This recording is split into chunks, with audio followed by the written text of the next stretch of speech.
And since you've joined the club, I've noticed that you're a gifted storyteller. You come up here and you suck the audience right in. That's one of your natural gifts. And part of telling a story is body language. And I think you have a lot of things you do really well naturally. I'm going to go over some of the things you did well, some of the things can be improved upon, and then once again, some other things you've done well. Your body language is always very smooth and natural. And your facial expressions are very warm and sincere. I think one of the things that you really give off is sincerity. When you're speaking, everybody's captivated, but everybody believes what you're saying. You should go into sales. Your gestures were great.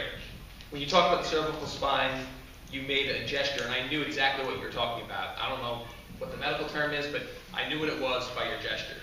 When you talk about the hug and someone being slumped over, great. Even pinching the nipple. A couple things I want to point out that I don't know if you're aware of. And when I watched one of my speeches, I realized that I have default gestures. And one of your default gestures is this. Now, this works well when you're trying to promote sincerity, because it's a very sincere gesture. But if you come back to it time and time again, sometimes it doesn't come off as sincere.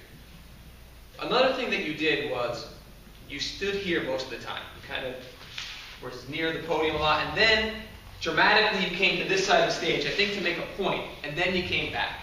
And I don't know if it's necessary to hug one side of the stage all the time. I think you could have easily walked over here, engaged this side of the audience for a while, came back over here, done that, and then still done your dramatic gesture, and we would have gotten the point. Because commanding the stage when you're talking to people, it's important to go to different spots and not just to stay in one spot.